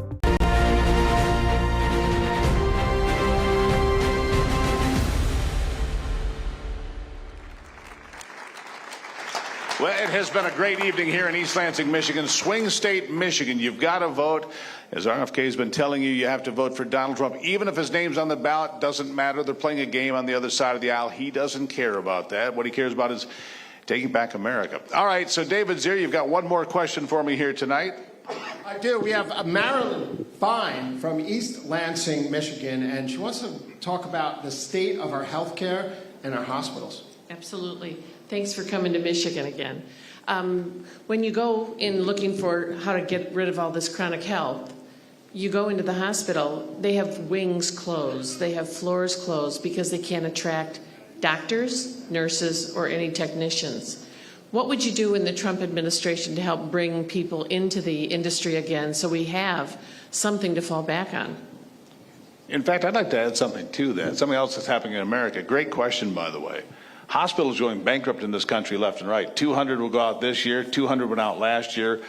They're going bankrupt. Variety of reasons. The government doesn't pay fast enough. Insurance companies are involved. Big conglomerates come in, buy 4 or 5 hospitals, keep 2 open, close the rest for their bottom line. A lot of people to blame, but I like her question, and I think that the health emergency in America is right here at our doorstep. I mean, the corporate control of the hospital, I think, has been a catastrophe for our country. And, you know, one of the reasons is for the phenomena that, or the dynamic that I referred to earlier, that doctors are no longer in the business of healing. They're in the business of advancing the mercantile interests of the pharmaceutical companies that have all deals and incentives with the hospitals. The insurance companies, you would think that insurance companies would want a population that is healthier because they'd have to pay less out in claims. That's not how it works, unfortunately. It works that, and the way to understand this is if you're Lloyd's of London and when you're insuring shipwrecks, would you rather have 1 shipwreck a year or 500 shipwrecks a year? The answer is you'd rather have 500 because then more people are using it. They're paying higher for premiums. Under Obamacare, Obamacare had an unwanted impact, which is that it capped premiums at 15%. It capped premiums at 15%. So So the insurance companies have to now raise the premiums in order to get in order to make that 15% represent more money. And the way they do that, they actually are incentivized to keep our population sick. And if you look at the deals that they have with these hospitals, oftentimes they're incentivizing the hospitals to do things that are actually damaging to human health, and and discouraging procedures that could actually save people. So, I think those are all problems that are very large problems. My problem with fixing this is that, it's very, very difficult to fix the healthcare system, the actual system, that's because of you have to go through Congress. Sure. And what I did when I was running for president is all of my policies were things that I could do through policy changes, personnel changes, and through executive orders. Because I tried not to make any promise that I couldn't keep. And anything that goes through Congress, I just stay away from because I have no confidence. I'm going to try to fix it, but I have no confidence that I can do that in either 4 years or 8 years, because Congress itself is owned by these industries, by the medical cartel, by the pharmaceutical industry. And in fact, when you look at it, all of the arguments about whether it should be Obamacare, or single payer, or double payer, or all of these issues that the Democrats and Republicans live and die for, they're all about moving deck chairs around on the Titanic because the ship is sinking. And the ship is sinking because we're paying $4.3 trillion for chronic disease. And because of that, we pay, for example, typically about 3 or 4 times per capita what Europeans pay. In Italy, we pay 4 times what Italians pay per capita. And Italians live 7.4 years longer than us. We used to have the longest life expectancy. Today, we're 6 years behind Europe on average, and we're sinking every year. So we pay more for medical care, for health care, than any country in the world, and we have the worst health outcomes. And the reason for that is because our health agencies are run by the pharmaceutical companies and by the big food companies rather than medical people who are trying to heal.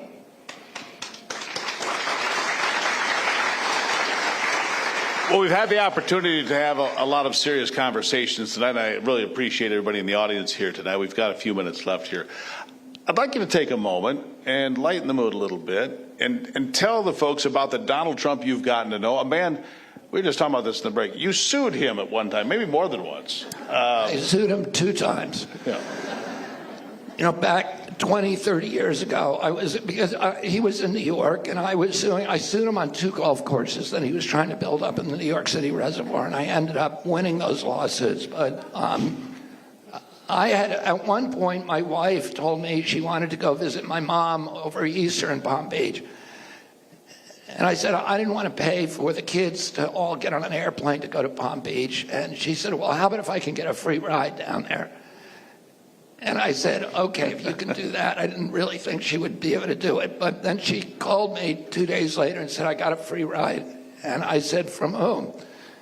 And she said, from Donald Trump. And I said, I'm suing him. And she said, he knows that and he doesn't care. Anyway, that was kind of my first, real exposure to him. And I sat with him on the plane and we had a lot of laughs. And but I didn't like Donald Trump as a president. He did a lot of things that I disagreed with. He put an oil lobbyist in charge of the Interior Department. He put a coal lobbyist in charge of EPA. He put a pharmaceutical lobbyist in charge of HHS. He put Scott Gottlieb, a business partner of Pfizer, in charge of the FDA, who then went and did a $100 billion favor for Pfizer, and then went back to Pfizer's board and collected his payoff. He put a telecom guy in charge of FCC and so on. So, this was like, to me, you're saying you're going to drain the swamp, but you actually are creating all these swamp creatures. But this time, President Trump called me 3 hours after he was shot in Butler. And we had a long conversation with each other, and it was very friendly. And he said, I want to work together with you. And I said, let's meet. And we met the next day for about 2.5 hours in Minneapolis. And we had an extraordinary conversation for me, because I said he was proposing that we unify our parties. And we agreed that if we did that, that he would still be able to criticize me on issues on which we would continue to disagree, and I would be able to continue to criticize him.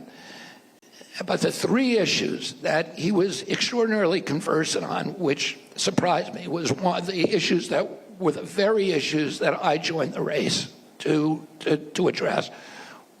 One was ending the Ukraine war and ending the domination of the military-industrial complex and the neocons of U.S. foreign policy. And I was surprised about the antipathy, very, very fervent antipathy that he had toward the neocons. And he had appointed John Bolton to head of his NSA, who was a neocon. So I was surprised about this. He, on public health, on ending the chronic disease epidemic, he was with me, and on ending the censorship and surveillance. And what he said to me at that time is, he said, the last time I came in here in 2016, and I was unprepared to govern, and I didn't even expect really to be elected, and all of a sudden, I was surrounded by hundreds of big corporations who were saying, you got to appoint this guy, and he said, I did it. And they were bad people, and I'm not going to do that again. And I want to say that President Trump then said, did a number of things. We met repeatedly after that. And he said, I want you to join my transition team. I didn't ask for that. But he said that, and he said, the last time we waited until November, because in November, after the election, the GAO pays for the transition team. And he said, what I'm doing this year to make sure that doesn't happen again is I've got private donors to pay for a transition team starting now. And he invited me on it. I recommended to him that he also include Tulsi, which he then did. And then, a lot of people said to me, well, you can't trust Donald Trump, and you better get a signed contract with him. And I'm not going to do that because it would be illegal and other reasons as well. But what President Trump did on his own is, after I made the endorsement, he went out, and every speech that he gives from then on, he's included my issues on. He's included, before that, he had two issues. One was the economy, the other was the border. Now he has 5 issues, which are the economy, the border, ending the surveillance, MAHA, and ending the war in Ukraine. And he has all of the issues that I believe in. He's articulating, he's eloquent on them, and he is pushing them to the front of his agenda. And that's the best contract that I can have. He's making it with the American people.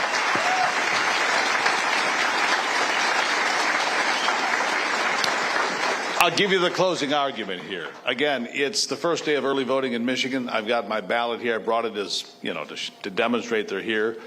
40 days to go.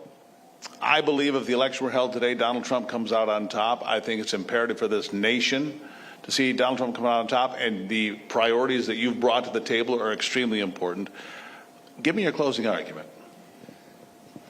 I grew up during the Kennedy administration when our country was at its apex. We owned half the wealth on the face of the earth.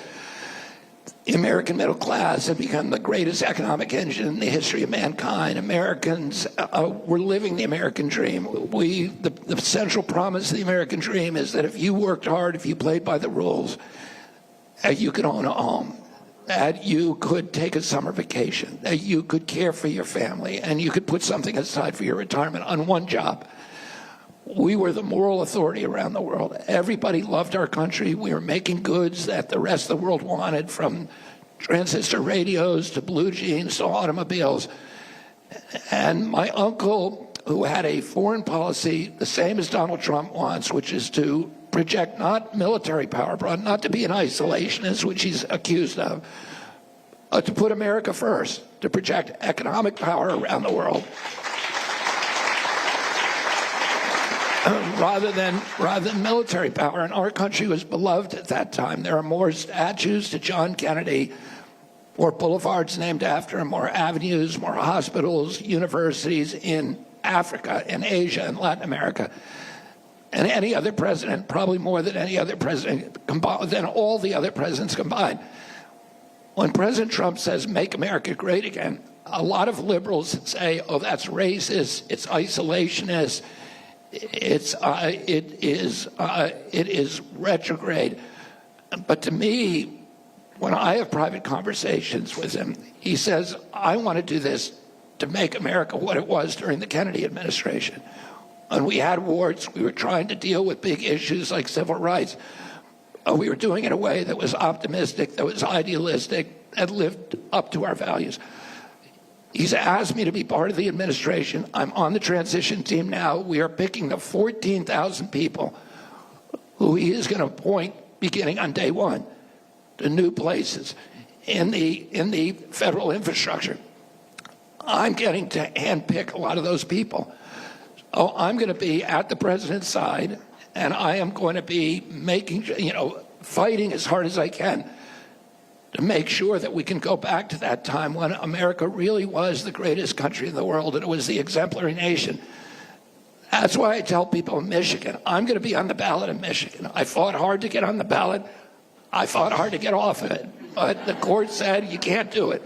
So my name is going to be on the ballot, but I'm asking people not to check my name, but to check Donald Trump's name, because that's the only way I'm going to get to Washington and make America healthy again.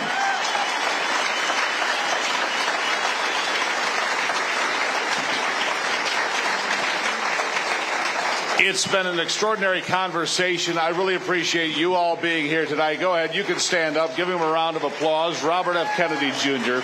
Again, you're going to find his name on the ballots here in Michigan, but you need to vote for Donald Trump. That's the takeaway here today. And in fact, he's got a special opportunity for those of you in the audience tonight. If you stick around, he's going to do selfies with everybody here, but you have to post it online, and it says, "Vote for Donald Trump." Robert F. Kennedy Jr., let me just stand up and thank you, sir. I greatly appreciate it. Really appreciate you being here. It's been a great conversation. Thank you so much. Greatly appreciate it. All right. For all of you at home, I'd like to thank the folks at the Trump Knife Company for being here. TheTrumpKnife.com. You can check that out. And for all of you, thank you for being here tonight. Greatly appreciate it. Make sure you get out and vote and make this country great again. All right. Thank you so much.